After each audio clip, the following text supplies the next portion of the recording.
Polícia vasculha morros de Vitória em busca de suspeitos de furtar armas em unidades policiais. Durante a operação, moradores tiveram as casas vistoriadas.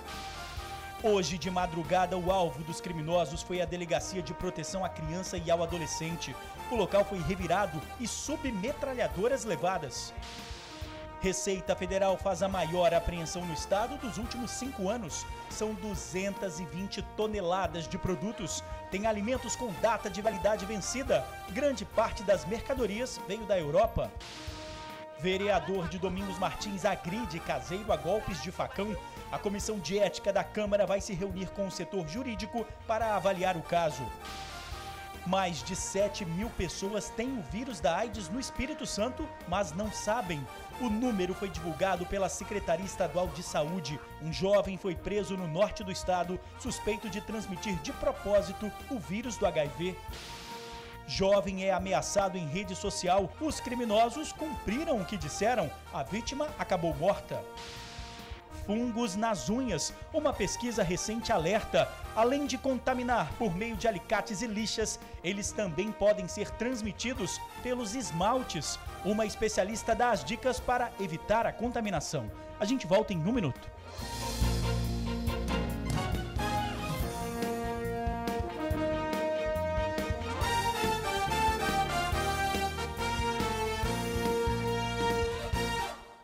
Olá, boa noite. Armas da polícia na mira do crime. As últimas semanas foram marcadas por 5 furtos a unidades policiais do estado. Hoje foi a vez da Delegacia de Proteção à Criança e ao Adolescente na capital. Grades cerradas, armários abertos, portas quebradas. Os bandidos reviraram a delegacia inteira para encontrar as armas. Essas caixas vazias guardavam submetralhadoras como essa, uma arma de grosso calibre novinha para uso policial. Além de 2 submetralhadoras, os criminosos levaram uma espingarda calibre 12, 4 coletes à prova de balas e 2 uniformes da Polícia Civil. Dessa vez, o alvo foi a Delegacia de Proteção à Criança e ao Adolescente em Vitória. O local teria sido invadido durante o feriado prolongado e na manhã desta segunda-feira ficou fechada para atendimento ao público. Desde semana passada, eles marcaram que sair lá da Serra para poder vir aqui em Jucutuquara, encontrar aqui a delegacia fechada. E com a minha irmã querendo prestar um depoimento, eu não posso. Uma perícia foi feita no local. A DPCA continuou fechada durante a tarde. Outros casos como esse aconteceram na semana passada. Na madrugada do dia 1º de junho, armas foram furtadas do 6º Batalhão da Polícia Militar na Serra. Dias depois, criminosos arrombaram a Delegacia da Mulher na capital e a Delegacia de Goiabeiras. Chegaram a quebrar a fechadura da porta. Segundo o Sindicato da Polícia Civil, esse é um crime que já vem acontecendo há um tempo já. Nos últimos 5 anos, por exemplo, mais de 20 delegacias foram invadidas e tiveram armas furtadas, não só aqui na Grande Vitória, não, mas no interior do estado também. Total falta de estrutura, né, a falta de investimento, a falta de segurança, em que os policiais eles são obrigados a trabalhar em meio a todo esse caos. E isso vem se demonstrando com os atos e ações que os criminosos, a cada dia mais ousados, estão intentando contra as instalações físicas da Polícia Civil. A Secretaria de Segurança diz que está investigando se existe a participação de policiais. Eu não posso ser leviano a ponto de dizer que tem participação de policiais ou não. A verdade é que será apurado. Tudo vai ser apurado. Se tiver participação, vão responder às penas da lei e administrativamente também. O sindicato critica a estrutura das delegacias. Afirma que a segurança é precária. Não adianta tapar o sol com a peneira com discursos evasivos. A realidade demonstra o que está realmente acontecendo. É o descaso, é a omissão, é a falta de concurso público. Falta tudo na polícia hoje. Não tem internet, não tem combustível, grande parte das viaturas estão paradas por falta de combustível. Então, a nossa realidade é essa. E durante a tarde, policiais fizeram uma operação em Morros de Vitória em busca de suspeitos de furtar as armas. Os policiais se reuniram em frente à Delegacia de Proteção à Criança e ao Adolescente. Daí, partiram para os locais das denúncias. A operação começou nos morros do Romão e da Floresta. A polícia se dividiu e cercou todos os acessos às comunidades. Passaram por ruas estreitas, subiram e desceram escadarias.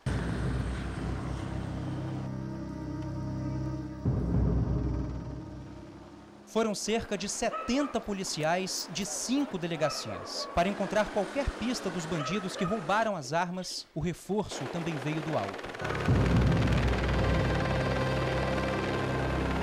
Durante cerca de 1 hora, o helicóptero da Polícia Militar sobrevoou a área. Os militares indicavam possíveis rotas de fuga.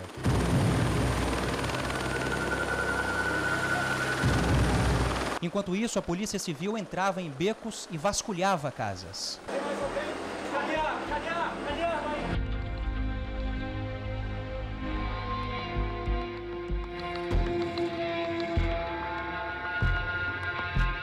Apesar do tamanho da operação, no fim do dia ninguém foi preso. Mas as investigações estão apenas no início.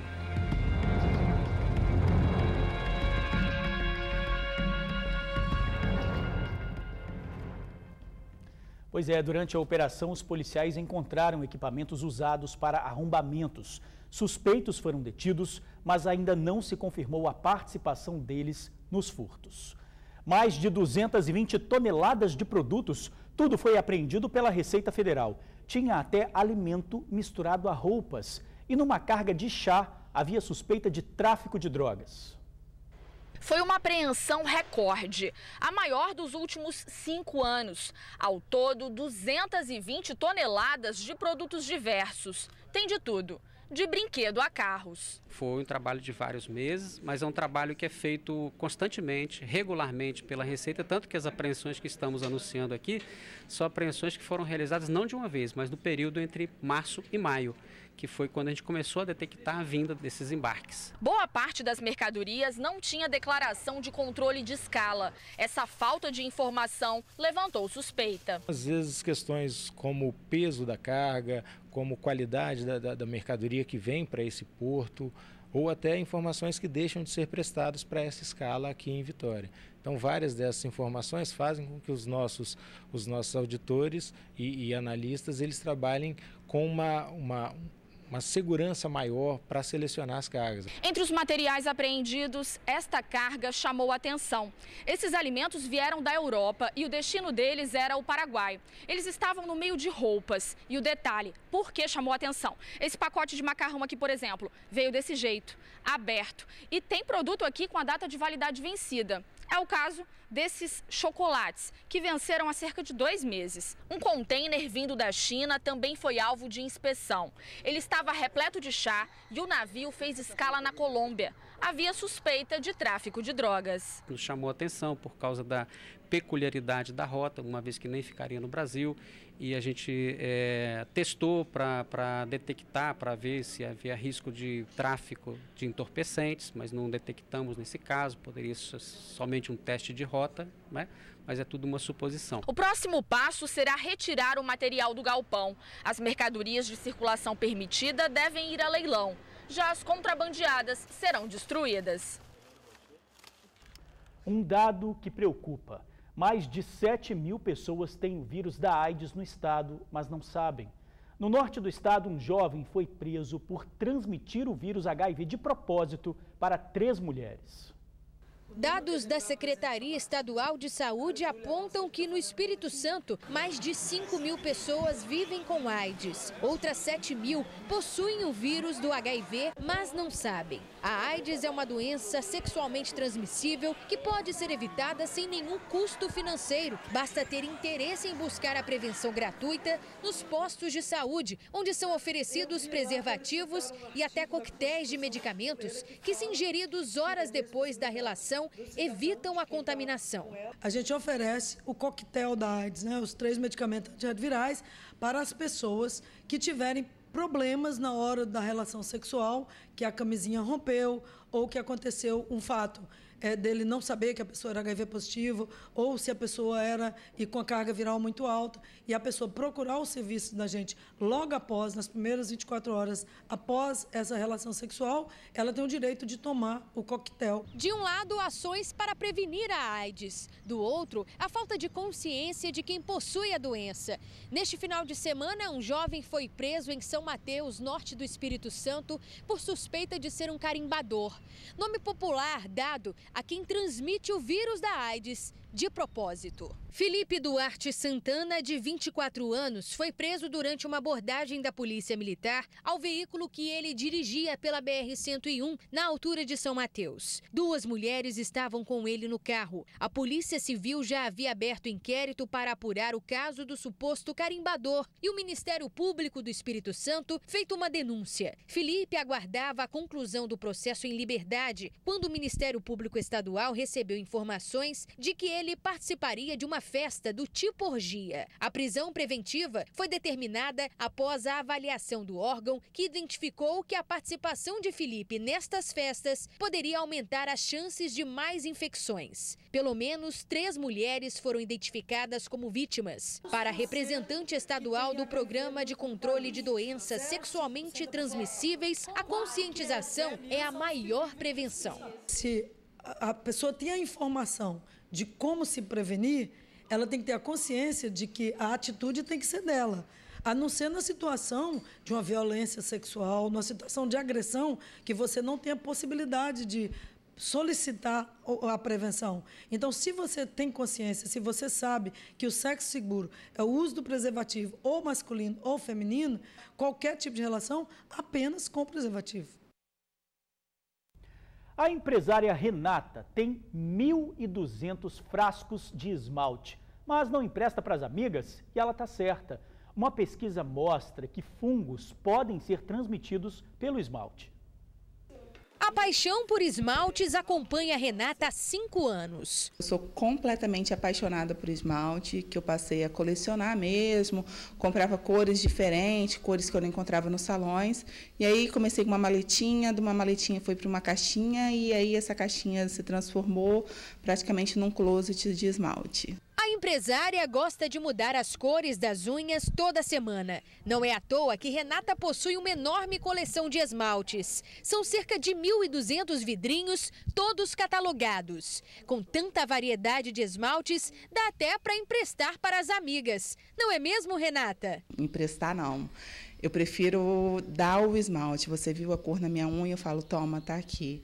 Emprestar é uma coisa que tem muito risco. Eu posso te emprestar e você tá com algum fungo sem você saber na sua unha, tá com alguma coisa ali no seu dedo que você não sabe e vai me devolver o produto contaminado. E a Renata está certa. O que para muitos pode parecer até egoísmo da parte dela, na verdade é um cuidado super importante que ela tem com a saúde das unhas. Uma pesquisa realizada recentemente por uma faculdade de medicina em São Paulo revelou que os esmaltes, assim como as lixas de unhas e os alicates, podem transmitir fungos. Essa dermatologista explica que o fungo se desenvolve lentamente. Pode ficar incubado no vidro do esmalte por um bom tempo e, ao ter contato com a unha, se desenvolver. Principalmente se o esmalte for de cor mais escura. Eles conseguem ficar meses, anos presentes em alguns locais como contaminantes. E quando entram em contato com um meio propício, que é um meio quente, um meio úmido, que seria, nesse caso, a nossa pele, a nossa unha, eles conseguem se desenvolver da forma de doença. Unhas contaminadas apresentam sinais como alteração na cor, deslocamento, inchaço e inflamações. As superficiais, que ocorre um esbranquecimento da unha, ou a unha começa a quebrar, ela muda de aspecto em toda a unha, parte superficial. A onicomicose distal, que é aquela que começa na pontinha do dedo, com o descolamento ou com alteração de cor, ou os dois. E a proximal, que na proximal nós temos perto da matriz da unha, da cutícula mesmo, é o acometimento mais grave, mais difícil de curar, em que ocorre descolamento da unha, ocorre alteração de cor, e nesses casos que o paciente muitas vezes perde a unha. A melhor forma de prevenir é fazer como a Renata. Penso na cor que eu quero usar, vou no meu closet, escolho o meu esmalte, separo o meu alicate, minha espátula, meu palito, minha lixa de unha, minha base. Todo o material que eu utilizo é meu, levo tudo meu para o salão. Desde então nunca mais tive nenhum problema, minhas unhas são saudáveis. Pois é, o tratamento é feito com remédio via oral ou com cremes e esmaltes passados diretamente na unha. As ameaças feitas na rede social foram cumpridas. O jovem acabou assassinado. Em outro crime, uma mãe tentou evitar a morte do filho, mas não teve jeito. Nos 2 casos, os depoimentos dos pais trazem um alerta. Uma mãe desolada. Horas antes, ela assistiu ao assassinato do próprio filho. Eu estava dormindo, aí escutei o tiro. Quando eu cheguei do lado de fora, o meu filho já estava entrando em luta corporal para se defender e o indivíduo atirando, metendo bala nele. Stanley Marlon Castellan, de 24 anos, foi assassinado com 6 tiros em frente à casa onde morava, no bairro Cidade da Barra, na região de Terra Vermelha, em Vila Velha. Por toda a casa, as marcas da violência. Percebendo que o filho estava correndo risco de morte, a mãe de Stanley partiu para cima do criminoso para que ele parasse de atirar no jovem. Avancei nele, tentando pegar a arma dele. Aí ele mandou eu sair, senão ele ia me matar. Eu falei, então você vai me matar, e fui para cima dele. Nisso ele começou a engatilhar e atirar, mas não conseguia. Quando eu pensei que ele fosse mesmo me matar, eu me abaixei, botei a mão na cabeça e pedi a Deus para ter misericórdia da minha vida. O suspeito foi detido. Josimar David Nunes, de 24 anos, foi descoberto porque a moto dele foi abandonada no local do crime. Ele foi autuado por homicídio e encaminhado ao centro de triagem de Viana. Segundo a mãe da vítima, há 2 anos o filho estava longe da criminalidade. Ele estava tentando a vida na pastelaria que abriu na própria casa. Peço aos jovens que não entram nessa vida porque é uma vida que não tem volta. Eu falo isso para os jovens, não fica na rua, estuda, trabalha, obedeça a mãe e o pai, porque conselho de mãe e pai, um filho nunca pode deixar de ouvir.